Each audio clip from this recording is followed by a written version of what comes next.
राधे राधे मित्रों, एकांतिक वार्तालाप के विवरण में एक बार फिर आपका स्वागत है। धर्म उपदेश चैनल में हम आप तक महाराज जी से किए हुए प्रश्न और उनके जवाबों का एक बहुत ही उल्लेखनीय विवरण लाने का प्रयास करते हैं। उम्मीद करते हैं कि हमारे इस विवरण की वजह से आपकी जिंदगी में कुछ न कुछ बदलाव अवश्य आए। आज का प्रश्न एक ऐसे व्यक्ति ने पूछा है महाराज जी से जो सच्चे मायने में हमारे देश के हीरो हैं। एक ऐसे सैनिक जिन्होंने पुलवामा हमले में आतंकियों से मुठभेड़ में अपने दोनों पैरों में गोली खा ली और उसके बावजूद भी एक बहुत ही संघर्षपूर्ण जीवन जी रहे हैं। मेजर सौरभ पटानी जी का एक सवाल है, बहुत ही सीधा सा परंतु बहुत ही गहरा। वो कहते हैं कि पुलवामा में देश की भलाई के लिए, देश के लिए लड़ते हुए मैंने दोनों पैरों में गोली खा ली और अपनी जान तक झोंकने की नौबत आ गई, परंतु 4 साल से मैं संघर्ष कर रहा हूँ। शरीर की हालत ठीक नहीं है, समस्याएं खत्म नहीं हो रही हैं। मेरा सर्वस्व समर्पण करने के बावजूद भी मुझे अपने मनवांछित फल नहीं मिल पाते हैं। दोस्तों, महाराज जी इनकी बातों को देख करके और सुन करके इनको कहते हैं कि सबसे पहले तो हम आपको प्रणाम करते हैं, आपके उस बलिदान को प्रणाम करते हैं जो आपने इस राष्ट्र के लिए किया है। आपके साहस को,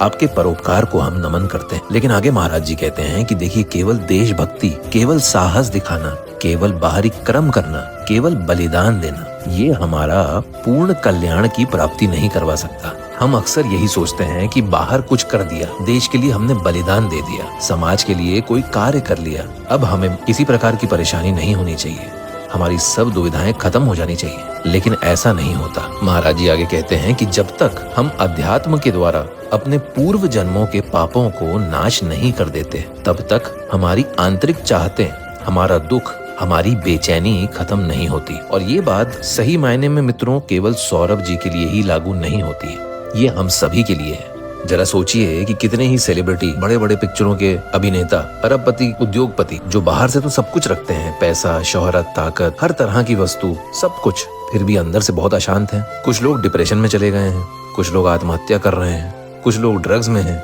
कुछ इससे परेशान है कि उनके बच्चे बहुत ही विपरीत विचार वाले हैं। तो ऐसा क्यों है? क्योंकि जो शांति और सच्चा सुख है वह ना तो किसी पद में है, ना ही पैसे में है और ना समाज में, वह सिर्फ और सिर्फ भगवान से जुड़े रहने में। जब तक आपका चित्त भगवान से नहीं जुड़ेगा तब तक आपको सच्ची शांति नहीं मिलेगी। महाराज जी बहुत बढ़िया बात बोलते हैं दोस्तों। कहते हैं कि हमारी चाहत है शांति, आनंद, लेकिन समस्या ये है कि हम उस शांति और आनंद को किसी वस्तु, व्यक्ति, स्थान या पद में खोज रहे हैं। लेकिन शांति का स्रोत तो केवल भगवान है। अब ये जो अंदर की जो मांग आती है, ये मन की मांग नहीं है, यह आत्मा की प्यास है और आत्मा का भोजन है नाम जप, भक्ति, भगवान से प्रेम। अभी कुछ समय पहले दोस्तों हमने न्यूज़पेपर में और सोशल मीडिया में भी देखा था कि एक काफी उच्च स्तर के सेना के अधिकारी हैं जिनको पूरे देश में बहुत सम्मान मिला है, परंतु वो PTSD से गुजर रहे हैं, जो एक तरीके की बीमारी होती है। और वह खुद ही एक इंटरव्यू में बोले थे कि मेरी लड़ाई अब बाहर की नहीं है, आंतरिक है। और यही बात महाराज जी भी समझाते हैं कि युद्ध हमें अंदर लड़ना पड़ता है, अपने मन से लड़ना पड़ता है। ये जो वासनाएं हमारे अंदर निकलती हैं उनसे लड़ना पड़ता है। यदि हम उन पे विजय पा लेते हैं तो सच्ची में हमारे भगवत प्राप्ति के मार्ग में कोई बाधा नहीं होती। महाराज जी सौरभ जी को बताते हुए कहते हैं कि देखिए, अब आप देशभक्ति कर चुके हैं, अब समय है भगवत भक्ति की ओर बढ़ने का। अब हर समय राम राम, राधा राधा, हरे हरे, कृष्ण कृष्ण ही जपिए। यही आपकी रक्षा करेगा, यही आपको भीतर से सुख देगा। भगवान का नाम जप ही है जो हमें उस स्तर पे ले जा सकता है जहाँ बाहर की परिस्थिति चाहे जैसी भी हो, अंदर से हमें आनंद मिलता है। महाराज जी खुद कहते हैं कि हमारी देखो दोनों किडनियां खराब हैं,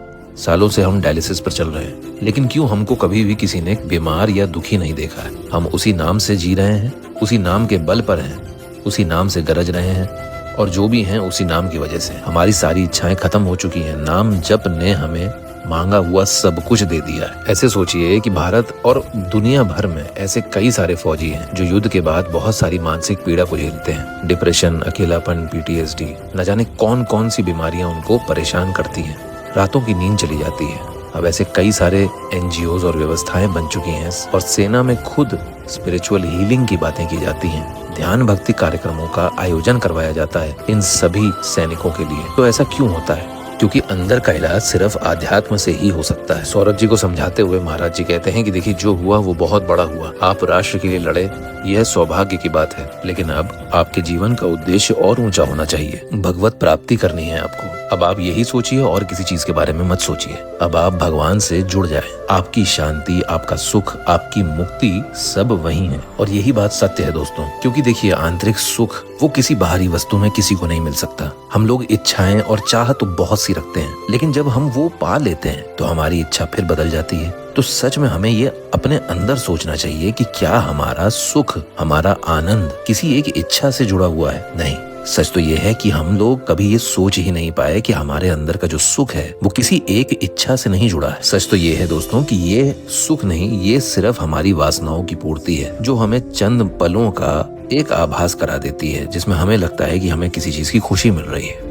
लेकिन जब वो वस्तु खत्म हो जाती है या हम बहुत जल्दी जब उससे ऊब जाते हैं, तब हम सोचने लगते हैं कि अब हमें ये नहीं वो चीज चाहिए। इसीलिए दोस्तों आवश्यक ये है कि हम अपने मन को बहुत स्थिर करें, अपने अंदर संयम लाएं, अपने आप को धार्मिक रास्ते पे लेके जाएं और ये विचारों से अपने आप को बिल्कुल भी हटा दें। क्योंकि जब तक हमारे आंतरिक सुख, आंतरिक शांति किसी बाहर की वस्तु से या किसी बाहर की वस्तु को प्राप्त कर लेने से होगी, तब तक हम कभी भी आनंद की अनुभूति नहीं कर पाएंगे। इसलिए मित्रों, यदि आप भी किसी तरह के संघर्ष से गुजर रहे हैं, ऐसी परिस्थिति में बैठे हैं जहाँ पे आपको अपने सब कुछ विपरीत लग रहा है, तो हार ना माने, प्रभु की तरफ देखें, अपना मन, अपना चित्त पूरी तरीके से प्रभु में लगा दें और बाहरी वस्तुओं से अपने मन को विचलित होने से रोकें। तभी आप पूरी तरीके से आनंदित हो पाएंगे। देखिए, जो रोजमर्रा की जिंदगी के लिए करना है वो आपके क्रियाएं हैं, क्योंकि आपको वो करनी ही करनी है। आपको अपना घर चलाना है, अपने बीवी बच्चे को पालना है, अपने परिवार को देखना है। और हाँ, हर परिवार में हर एक के अपने अपने शौक होते हैं,